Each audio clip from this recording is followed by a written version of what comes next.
And we're off. If you hate budgeting, then I want you to stick around because this is for you.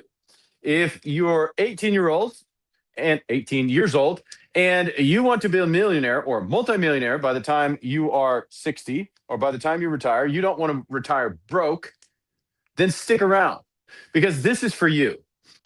I'm going to be talking about budgeting today, and I know it's a sore subject and nobody likes it. And I know there's a million other people on YouTube today that are talking about budgeting and how to do it and how to get it started. And gosh, there's forums out the wazoo to tell you how to run this thing.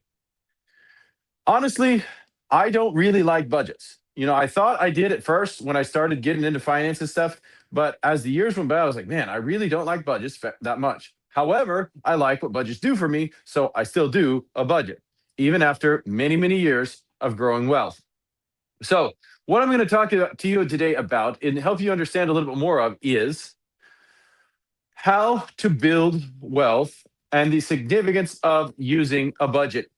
All right. Because if you just start, the reason so many Americans, in fact, 78% of Americans right now, at this exact moment, say that a massive portion of their income, and I'm talking about those who are retired in retired status right now, they say a massive portion of their income is their monthly income that they survive on, live month to month on, is Social Security.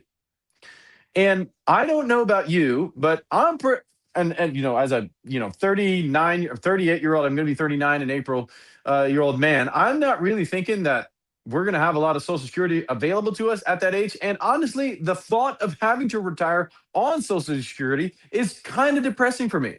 And so if I don't want to be in that reality, and I am young, like I hope many of you are right now, then I want to be able to figure out how I can be my own retirement, how I can build my own retirement. And so many people I hear say, well, you have to invest, and you have to invest long term, and you have to build a whole bunch of wealth over many, many years.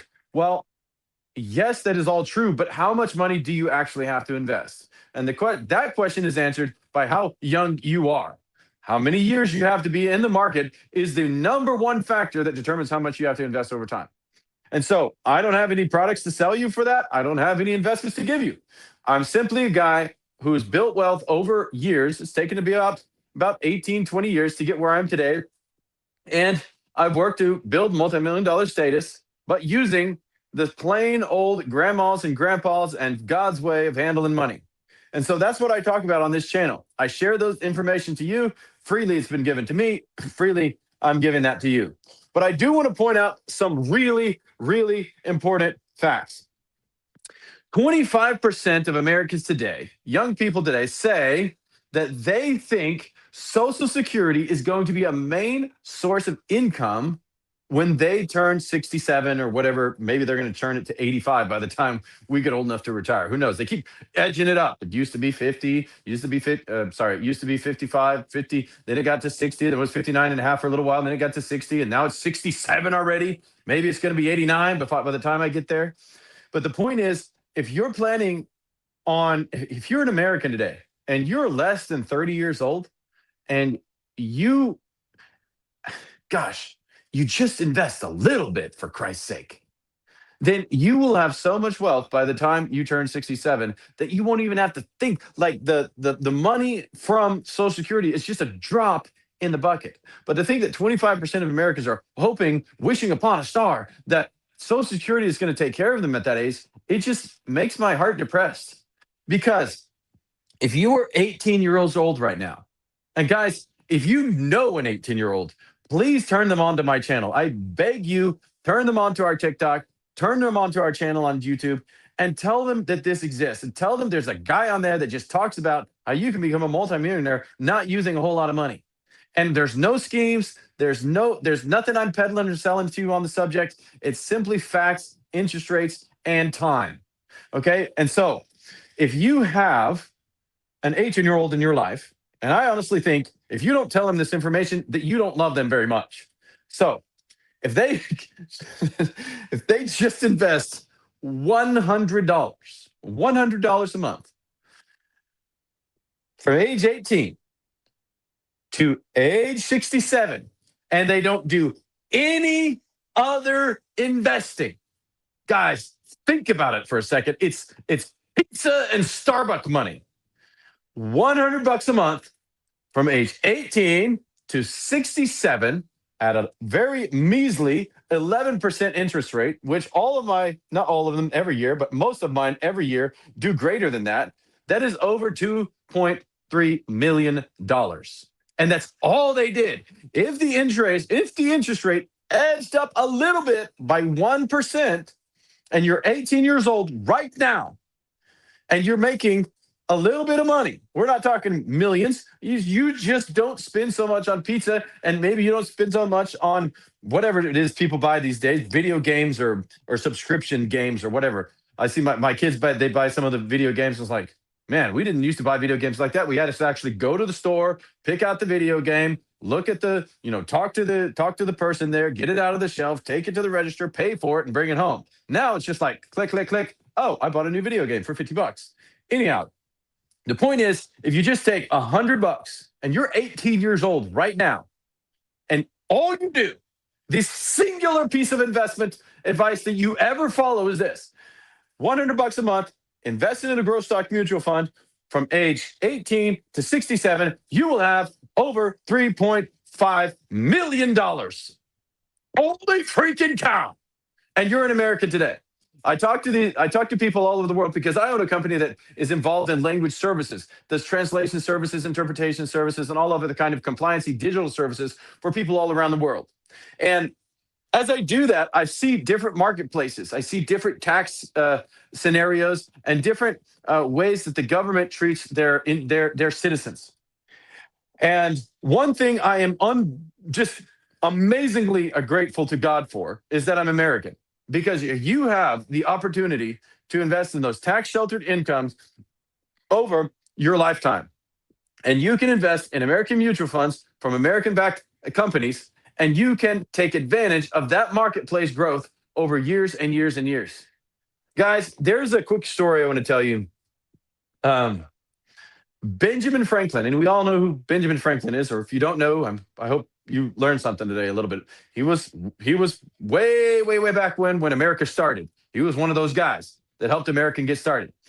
And when he died, he made a bequest, and he gave two cities a $1,000 investment that would only mature in like 100 or 200 years. I can't remember the exact numbers, but it was really, really, really, really, really far away. And that money was to be used for tradesmen or people to be able to grow their knowledge, or something to do with the city administration. And he, of course, he could never imagine how it would grow. That thing still exists to this day, and it has grown millions upon millions upon millions upon millions of dollars. It has invested in students for generations. I mean, we're talking 250 years. This guy was around way back then, and he made an investment that lasted all that time, that continued to grow and to help people and to bless people's lives all of that many years later. Simply because he decided at the beginning to take action on what meant and what mattered to people, to him, and to what he knew would matter to people in the future in his life. And so what I'm trying to help you understand is that if you set your life up the way that your budget allows you to invest just a little bit, especially the earlier the better, then you don't have to invest $5,000 a month or $20,000 a year to be able to retire wealthy, to have a house paid off, and to be able to leave an inheritance to your children's children.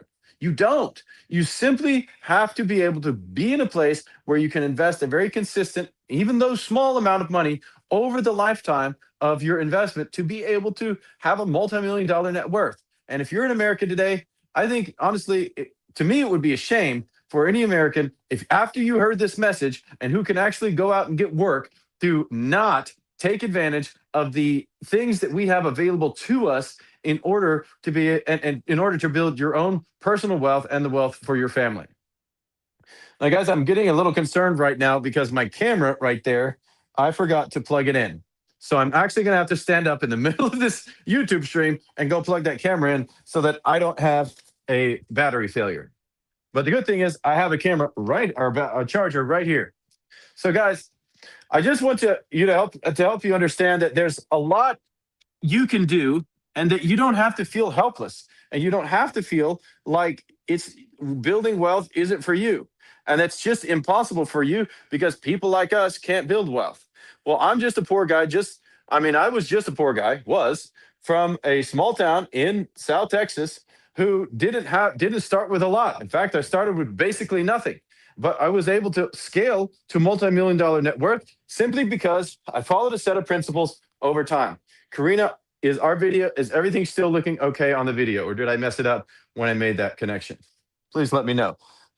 Karina is my trusty team member behind the scenes, making sure we're staying online and looking decent.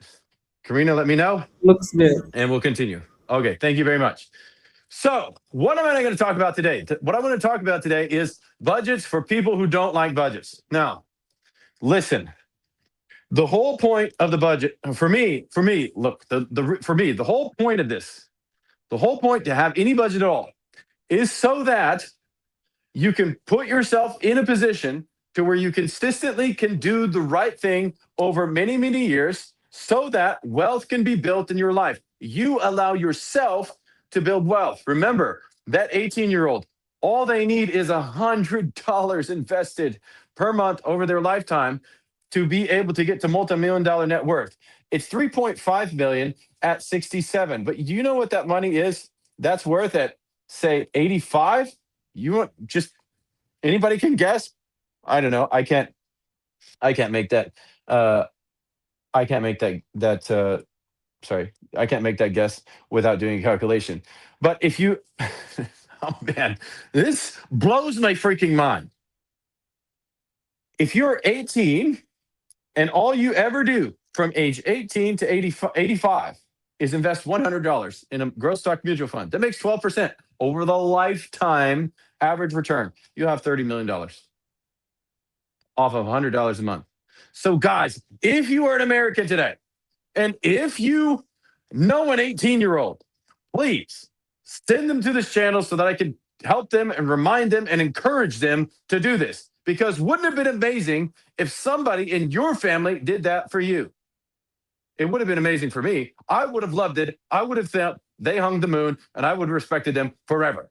But nobody did, so we are where we are. However, I have decided to be the one in my family who changes our family tree forever, so that my sons and their sons, and you get the idea. They understand how to grow the wealth, they understand how to invest the wealth, and they have the discipline put in place over time. So what I want to talk to you today about is how to build the budget to where you can allow yourself to be able to do that. And it's simple and it's easy and there's nothing complicated. You can find all the information how to do this online, but a lot of people have trouble with this. They struggle with this and they're afraid of this and they think it's restricting and they think it's just boring. But my gosh, guys, if you end up with $30 million because you just started doing this and you did it over your lifetime, month after month after month, you just checked in with yourself and made sure you were on a plan that worked, then you'll be thanking your grandkids will be thanking you for generations to come because great uncle Billy, he decided to stop being dumb and spending all the money he's got, instead make a $100 or $200 investment from age 18 to age 85. And it just grew. And it just grew on compound interest over the lifetime of the investment. Guys, this is so important. I don't even know how to stress the importance of it more than that. Like, if you can't feel the intensity of how important that is because of how the opportunity that it creates for everyone in your life, then I don't know, man. Your meter for feeling stuff is broken. All right, so how do we do it, guys? Look, I'm going to turn to my side a little bit here. I want to make sure you can still see me on the camera. But look, this is how we do it. You have your income. Put it at the top. That's why it says in right here. So I'm just going to say $5,000. I know the median income in America today is $66,000. I think it's somewhere around that. And you say, I've got 5,000. So I'm just going to do a little bit lower. So we're going to say $5,000. And we have $5,000 to work with. And that's our budget. Some people say, well, what do we pay first? Do we pay our credit cards off first? Well, first of all, you have to have $1,000 in bank. Second of all, you have to pay you need to pay all the credit down to nothing. The consumer credit, not your house. Third of all, you need to have a 3 to 6 month emergency fund. I talked about that last week. I'm not going to go over that a whole bunch in this video, but it's just kind of real quick recap. These are the three things that your first budget has to be able to help you do. But more importantly than that, you have to cover all of your basic necessities first. For example, I have seen people try to cover their credit first, their credit cards, their all the other payments in their life first, and not have enough money left for food at the end of the month. And I'm like, how do you expect that you're going to be able to pay or continue making payments if you don't have enough money for food? This is not a scenario that works. So when you get your money, food kind of goes at the top of the list, right? Not the very top, but I'll show you in just a second. All right, so if you have $5,000 income, I know not everybody has $5,000 income. Some people have less, some people have more. I understand, but you have to start somewhere. So my assumption here is going to be that um, you already have your 3 to 6 months emergency fund. Now, if that is the case, if that's not the case, we'll talk about that in another video.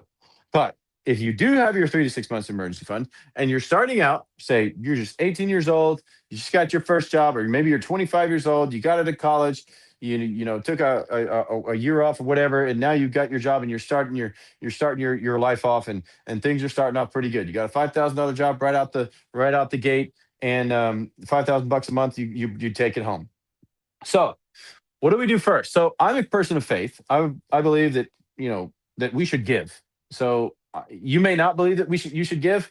I think it's a part of wealth building. I think it's part of a charity of anybody who's growing wealth. I think that's one of the main points to build any wealth at all, is so that you can give a whole bunch of it away as you build it. But giving should always be a part of the plan along the journey. You never eventually get to giving. If giving is something that you build, it's a muscle that you build as you go. If you're not a giver, just start small. Start with something real small. But the Bible has a recommendation on giving, and that's 10%.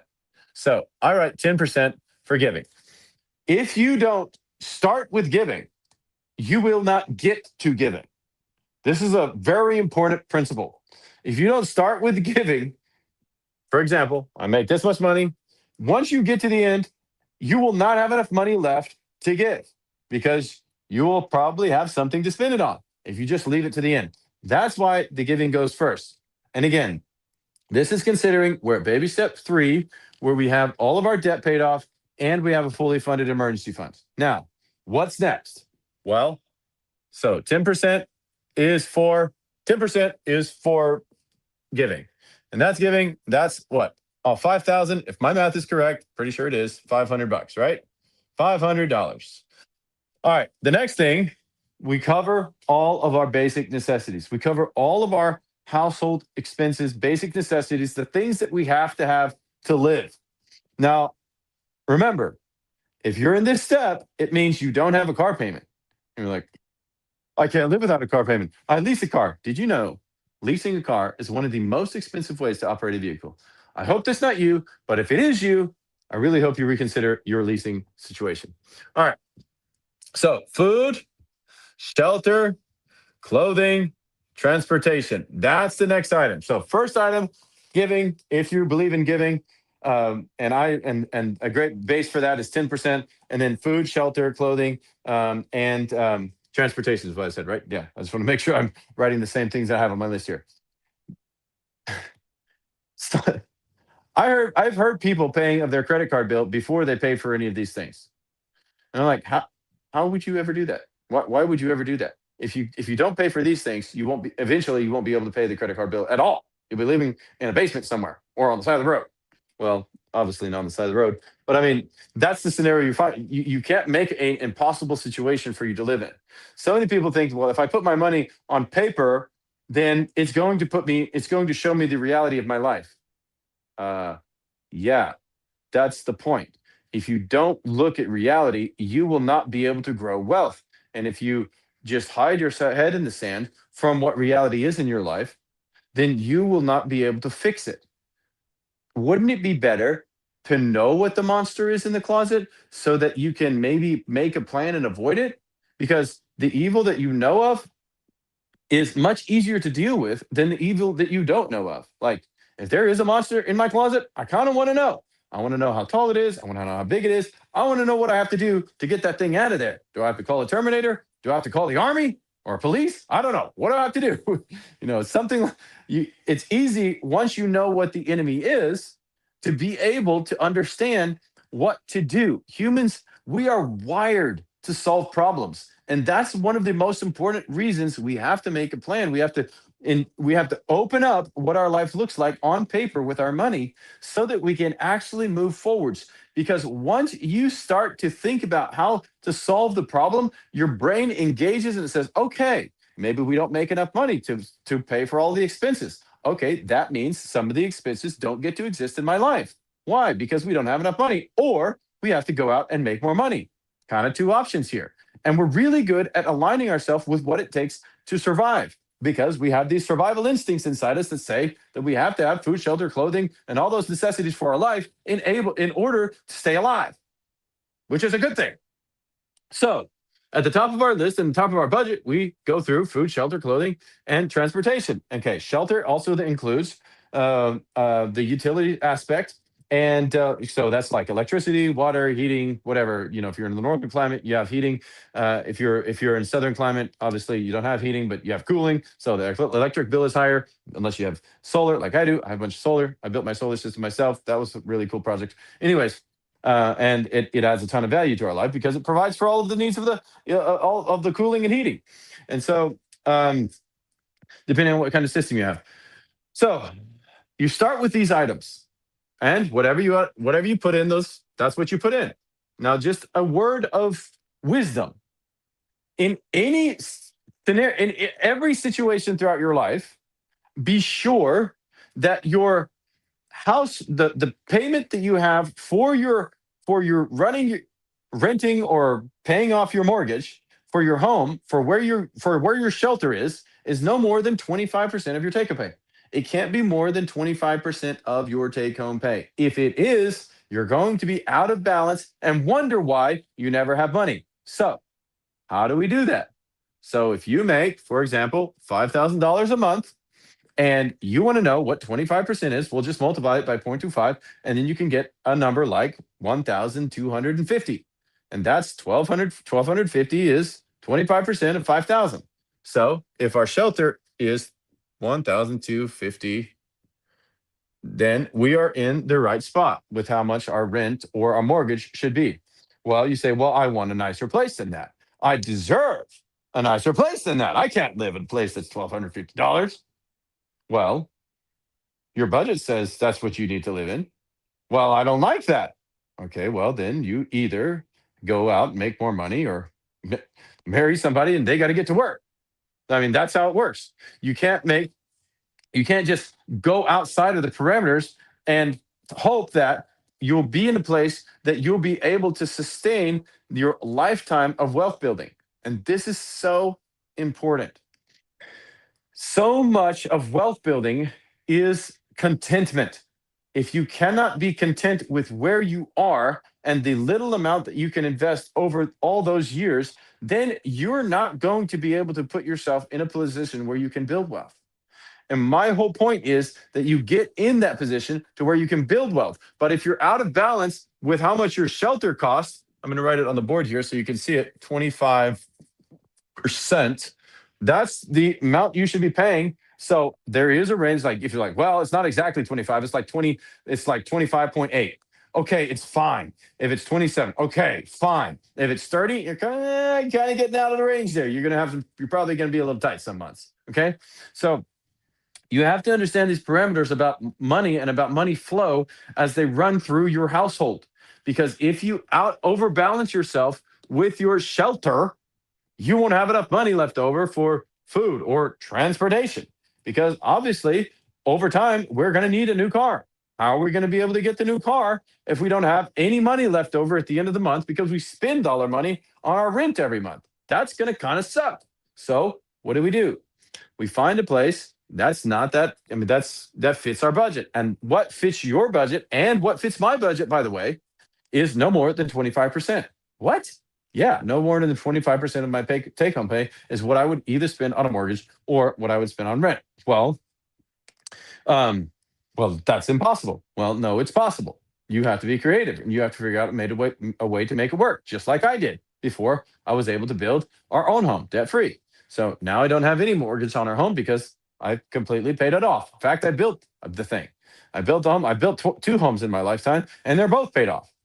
And so the point is that you start with your budget because this budget allows you to create a structure that causes you to be able to invest for your lifetime, even if it's a small amount. And obviously, the faster we can get out of debt, the more we can invest and do more of the things that we like. So I don't know how much it costs for you to do food, but food is expensive. I don't know. It's going to be maybe if you're a family, if you're a family and you have three kids, I don't know. What can it cost? $1,000?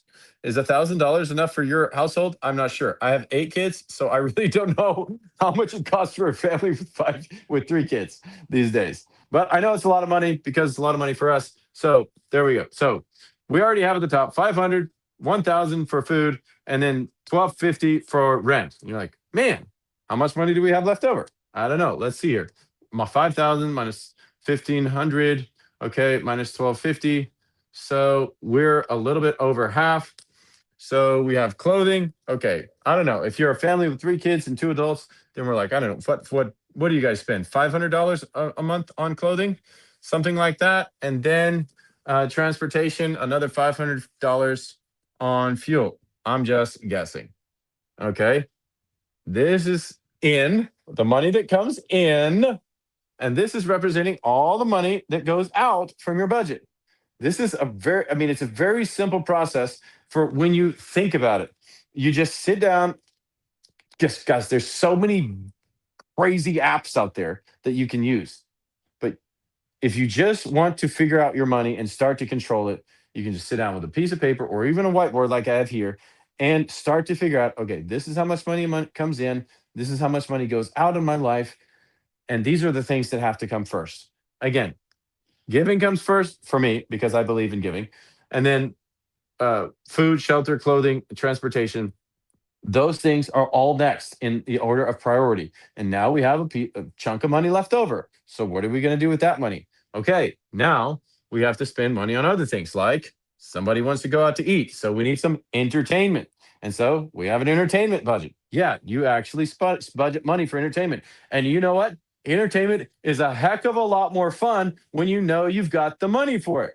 When you actually go to the restaurant with your friends and you have to spend $250, you don't feel bad because you actually have the money on your budget. It's there. And you know that there's an envelope, or maybe you have maybe it's on your Cash App or whatever, that you say, all right, I've got $500 a month that I've planned that I will spend this month going on doing entertainment. Maybe I'm going to go to the movies. Maybe we're going to have a pizza night with the guys. Maybe we're going to go on a really, to a nice restaurant. We're going to go to that Brazilian steakhouse over there with our significant other, if you're not fiance, whatever, and we're gonna go spend a bunch of money. Well, if I have $500 in my entertainment fund, I can go do that, and I don't feel guilty about it. And that's one of the things that that I would always feel like if I would be like, oh man, I don't know if there's enough money to go do this, and I kind of feel guilty for spending it. But when I write it down and I say, hey, I've got the money and I'm going to spend this on this thing each month because it's part of my plan. It allows me, and I can still do my investing. I can still pay off my house. I can still pay all of my bills. And this is a part of my life. So it allows me to have that freedom to breathe a little bit easier and to feel like that I'm not some kind of a convict of my own finances. And I can actually just go spend the money. And it's okay because it's planned. And I know that the money is allocated for everything else as well. The point is not to restrict yourself. The point is with the budget to make sure that you give yourself permission to spend money where you got to spend it and where I got to spend it. I like to buy guns. That's one of my favorite things to purchase. That's what I treat myself to. In fact, I have two or three on my bucket list that I want to go out and purchase, and I'm going to be purchasing. Typically, every year, I try to buy a couple more because I like them. It's a thing that I just enjoy. And But I can't just rationalize going and buying a gun every single month unless I actually have a plan to go do that and have set this money aside. And I've made sure that everything else in my life that should be in priority is taken care of. And that's what a budget does for you. And that's how it helps you. And that's how it frees you up. So if you hate doing budgeting, that's the key. That's the key that we all need to understand is like it frees you to be able to spend your money and to be able to spend it without any feeling that you're ruining your financial future. All right. So you can go through all the all the food, shelter, to entertainment, utilities. That goes into the section around. I'm sorry. There's a separate section for utilities. Then you go into your buckets. And okay, so investing is always there. Investing is always in our budget. So depending on where you are, um, if if we just say okay, so you make the $5,000. $750 is 15% of that. So if you're already in stage three, you've already passed through the first three steps, and you make an income of $5,000, then $750 is 15% of that. So we invest 15% in retirement. That's what you know you need to start with. Whatever stage you are in life, whatever age, rather, you are in life, you start with 15%. Well, why isn't that a number? It's not a number because if you try to start with 30% because you're older, then you're going to throw the budget off balance. You won't have enough money to pay either your mortgage or pay off your home early and to do all the other things that you have to do on your budget and keep your system working. You throw it off balance. That's why percentages are important. So you should invest. If you haven't invested anything ever and you're just starting, you should just open a growth stock mutual fund. A growth stock mutual fund is like a bucket that a whole bunch of companies have put their stocks into. And you say, hey, I like what's in that bucket. And you put your money in there and you buy a piece of the stocks of all those companies that are in there. And if one of them goes bankrupt, you're okay because there's 100 other companies in there that didn't go bankrupt, and you can continue, and your invested money carries on. That's how mutual funds work. I'm not going to get into all that right now, but that's just the main idea. And that's the thing you're going to put your money in so that you can grow it long term. I have multiple mutual funds, different types of investing, different types of vehicles, and they grow year over year. I think I checked last year, I saw a rate of like 16%. You're like, what? You can't get 16%. Well, I did. Well, how do you do it? You work with a financial advisor who helps you do that. I'm not a financial advisor. I'm simply a guy teaching you about money who has done this for years. So um, invest 15% of your household income in your retirement. If you haven't done any investing, that's where you start. Now, like I said, if you're 18 right now and you're watching this video, start investing $100 in a growth stock mutual fund. Just go to an app like Schwab or Vanguard, or there's 1,000 other banks that have investment apps. Just make sure you don't pick a dumb one. And then open an account where you can create a Roth IRA. You just have to have a taxable income, by the way.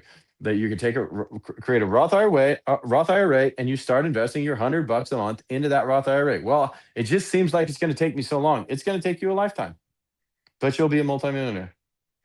Well, that's too long. Well, what else are you going to do with your life? End up broke? That's a plan. I mean, if it takes so little at the beginning to start off to make wealth, to build wealth over many years, why wouldn't we start off and do it? Well, it's just going to take too freaking long. I know in this day of YouTube, Amazon delivering your stuff by drones and all kind of crazy stuff that we have access to now. I know that we are a culture that no longer has any patience. But great wealth is built by a little bit over a long period of time. Well, I want to buy a Bitcoin and have it turn into $12 billion in 3 years. Well, maybe you were one of those guys who did that, or maybe you're one of those people who would have bought it and then lost their butt because they bought it the wrong time. It tanked and they lost hundreds of thousands of dollars, like I saw many, many people do during all that booms. In fact, I mean, people almost call me a boomer. I'm not even in that age range, but I don't own any of that. All I own is growth stock mutual funds, 401k. I have tax sheltered vehicles that grow wealth over years. That's it. That's all I got. Well, okay. Plus real estate and a cow and a ranch. I own a cattle farm as well, and my company called Taika Translations. But that was the first thing we did. We started Taika Translations, and then we expanded from there. So, guys, this is very simple stuff. And the reason you do a budget is to give yourself freedom to spend, especially if you're a free spirit type person. If you're married, if you're married and you're a free spirit, you're probably married to a nerd and you think the nerd is too controlling. Well, nerd, stop being so controlling. And you, free spirit, stop ruining the nerd's budget. So that's for both of you. All right. Next thing, So the buckets. All right. The next thing, you've got the investing. The next thing is the buckets. All right. I don't know if you can see it on the screen here, but I just wrote buck because I'm in this place for buckets. Anyways, buckets. What is a bucket? Well, you probably want to go on a vacation. There's a bucket. Sorry, that was a weird looking bucket. Let me scratch that. There's a bucket.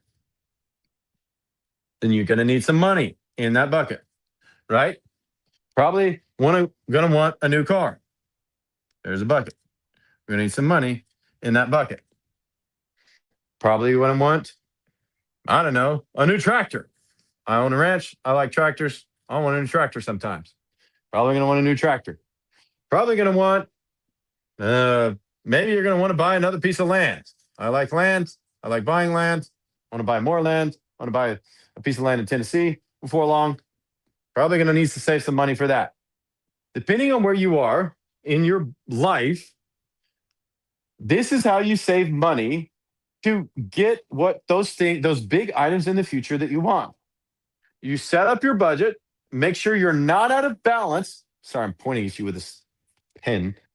Just make sure you're not out of balance with your investing, with your household, with how much you pay for your house to rent it or or for your mortgage, and that you make sure you have all of your giving and investing and all your other expenses in place so that when you get to your buckets, there's actually a little money left.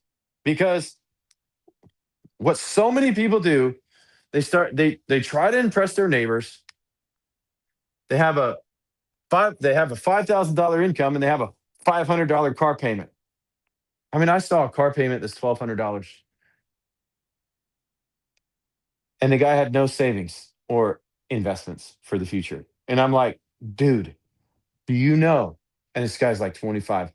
How much, if you're 25, do you know how much $1,200 a month going into your investment would be by the time you're 60 and just 60?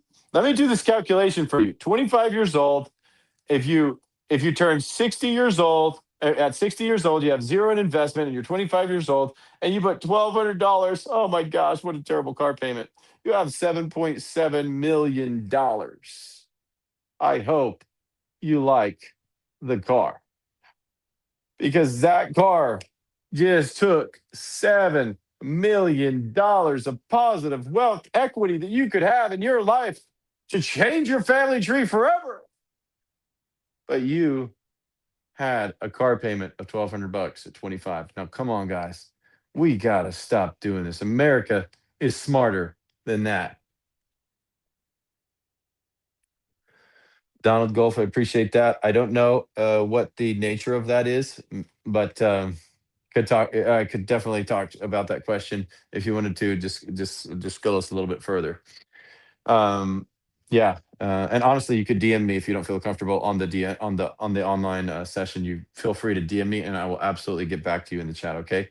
So I don't want to. I just don't want you to share anything that you wouldn't want to share on the public feed there. So yeah, feel free to DM me. I will get back to you on the answer to that question. Okay, we can talk about it.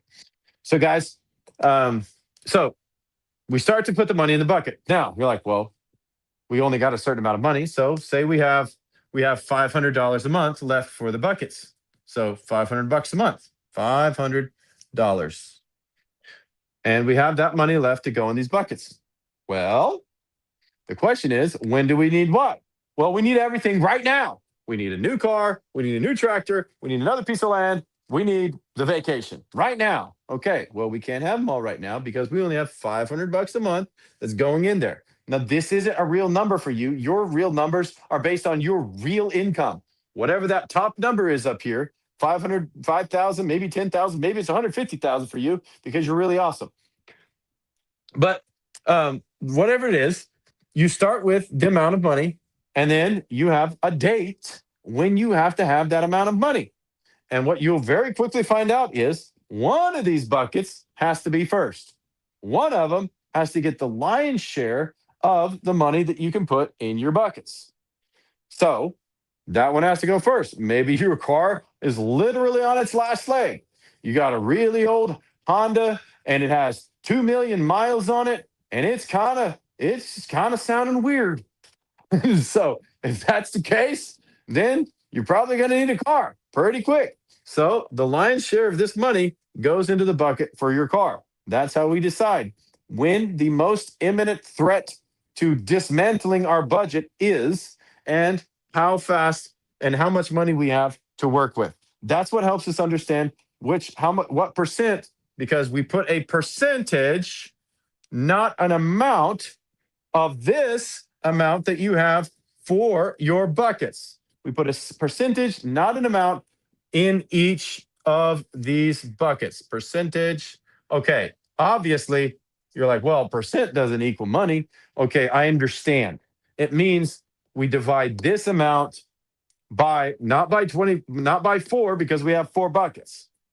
We have to decide how fast we need the first bucket. And you might find out that you got to save, $500 a month to get a new Honda Civic.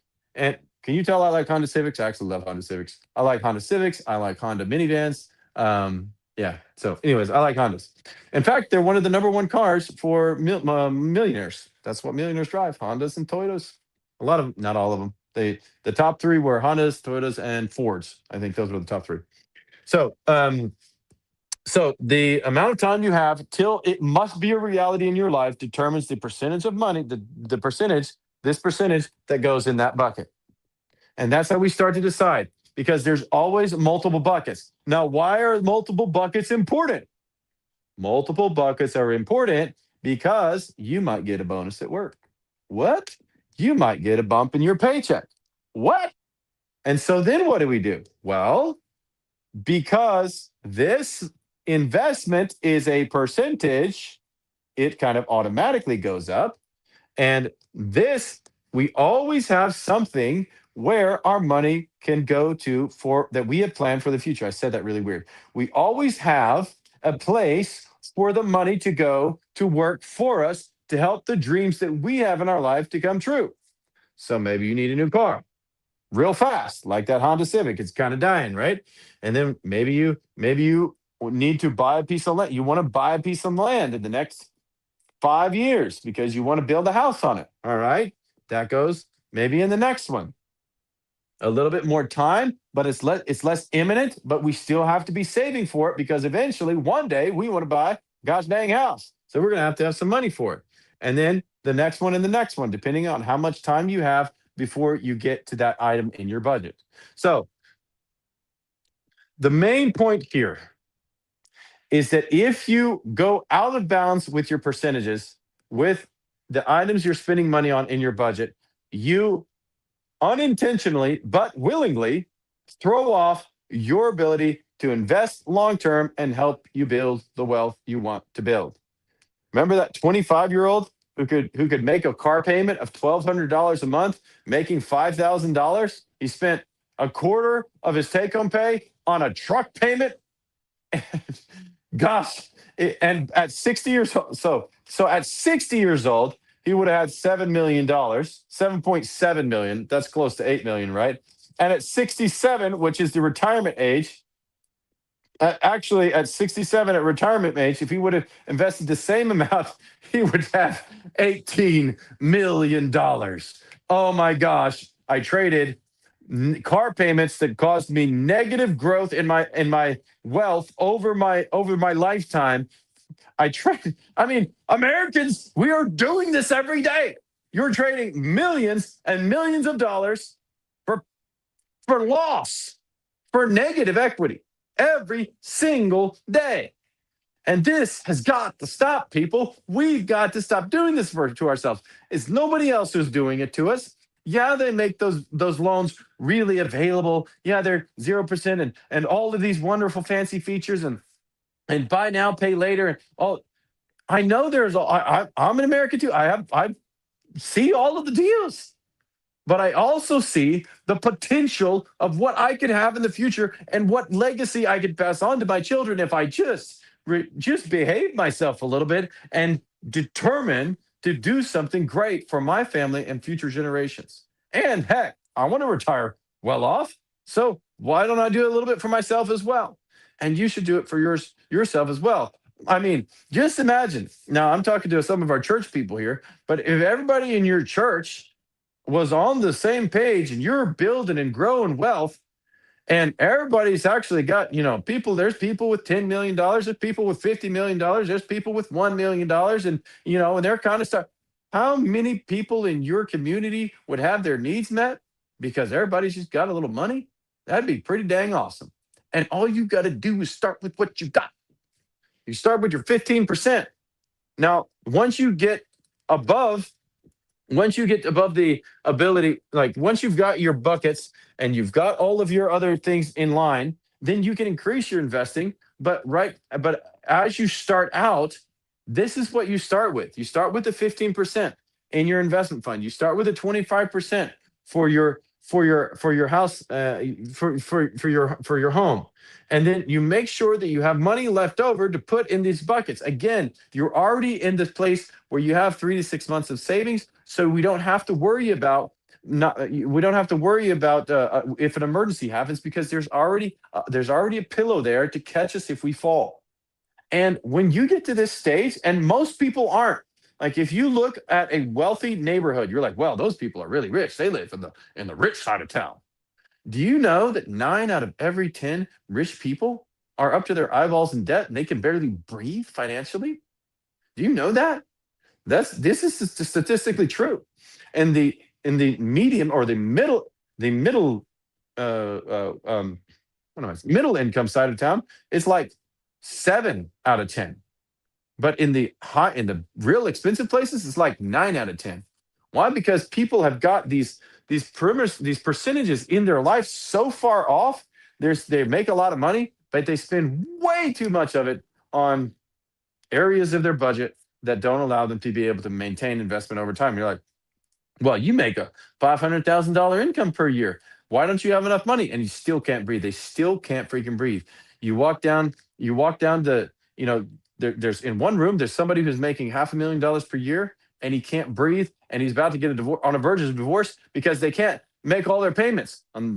Two doors down, there's another couple, just a couple of school teachers, and they've just been working hard over their lifetime and they've made, 50, $60,000 a year throughout their whole life. And they've just invested 15% from the very get-go. They got married young, maybe, and they started investing right away, and they just put $500 in since they were 20, let's see, even say they didn't start right away, but they started at maybe 22, and they started putting $500 a month in, and they didn't even get the best interest rate. They only got a 12 over the lifetime, and they ended up with $10.7 million. And the other guy, he can't breathe because he can't make the payments. And so what I'm talking about, guys, in these video in this masterclass today matters, because if you get your budgeting right, if you put your money on paper, and then you allow yourself to be in a position where you can invest long term, just the little amount you have, you can become a multimillionaire. And again, I don't sell any of this stuff. I don't get any benefit out of you really listening to this other than you actually listening to this and hopefully transitioning this content to somebody else who it can help and who it can be a blessing to. Guys, I see the sun's coming through the window on my face right now. I hope that's not messing up the video too much, but I'm going to wrap this up. I said it throughout the video a couple times, but you and I in America today, we have the potential to create wealth with a very small amount of money if we just be a little bit intentional. And if we do that, just imagine if somebody would have done it for you. Just imagine if your grandfather would have had the wisdom and the desire to do it for you, and he did it. And they left a massive estate to your parents, and then they grew that estate, and they had the character and wisdom to grow that estate, and they passed that on to you. And you had their character and wisdom to grow simply because you lived on less than you make, you invested over your lifetime, and you were simply you lived on a plan that worked. In a few generations, your family could change the world. And of that's the power of compound interest over generations. And so that's what I'm doing for my family. And I hope, and I'm sharing this with you so that you can do it for yours. And I hope you do it. So, guys, I would very much welcome any questions that you have. And if you do have them, please send them in the chat. Please drop them in the comment section below. Like the video, subscribe to the channel. Ask me any questions you want about different scenarios that you've got going on in your life, about the budgeting side of things, about how to work on what size of budget you've got, or how to make the correct allocations in different areas maybe that I didn't mention during the video today. And I'd be happy to continue to carry on this conversation and just to help you to get better and better and better at building your finances, guys. And I'm with you for the long haul. I do these videos every single week, sometimes multiple videos a week on different platforms, and I'm with you for the long haul. I'm not here just to tell you this one video and be gone. Like, if you need help with the accountability aspect, if you need help with a budgeting form, if you need help with just getting an answer on your specific situation because you've got something very specific, by the way, we all do, then make sure you just drop a comment in the chat, write us, and let us know, and I will see all of those and make sure that we get you the right answer that aligns up with your situation so that you can prosper too. I hope the Lord richly blesses you, and that you shared this with somebody who needs it. If you didn't need it and you're already on your way, that you actually shared it with somebody who does need it and who can really benefit from it. Because so many people don't realize what the potential is, even at a very young age, how big of a difference that makes through the lifetime of investing that you have available to you. So, just one more time, I'm going to tell you the potential. If you are 18 years old right now, 18 years old, and you have zero invested, and you invest, now I'm going to increase it to something I think is very doable for most 18-year-olds if they're just a little intentional, and you invest $200 a month, just $200 a month. That's it. Nothing more. Nothing more. For your whole lifetime. You don't listen to any crazy gurus. You don't do anything off the wall. You don't go buy Bitcoins. You don't have to recreate the wheel. You don't have to be an Einstein. You don't have to, you can just be a plain Jane dude, John, who works on a ranch doing horses. Or maybe Susie, who is a school teacher and at the athletic division at a 3A school. Or maybe it's a bank teller, maybe it's a professor at a community college. Maybe you're a ditch digger. Maybe you're a construction dude, and you just don't know a lot about some of this stuff. It doesn't matter. All you have to do is take $200 a month. Start at age 18. $200 a month. Put in a growth stock mutual fund, making 12% over the lifetime as an average. You have $7 million at 67. I hope you heard that. You have $7 million. The only thing you ever did, you opened a mutual fund, you set yourselves up on a budget to where you could invest $200 a month for your lifetime, and you ended up with $7 million. I mean, 10% of $7 million. You know what 10% of $7 million is? $700,000. Why is that significant?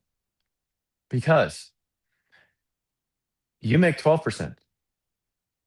At 67, you can start taking money out of here, no problem. You have $7 million, tax-free money. $7 million creates $700,000 of income per year. You know how hard it is for somebody who's worked every year making $50,000 to $60,000 to spend $700,000 a year for the rest of their life. You could, from age 67, you could spend $700,000 every single year for the rest of your life, and the balance would continue growing. What? Yeah. So I hope this video hit home with somebody. I hope it changed somebody's family tree. If it does, give me a like, give me a follow, like the live if you haven't done so already. Follow the channel and help. Let me be part of your journey and just help you to continue to actually implement this into your life and make it work. Because that's why I do these videos. All right, guys, that's all I got for today. If you got any questions, drop them in the comments, and I will see you in the next live. All right, Karina, you can take us down.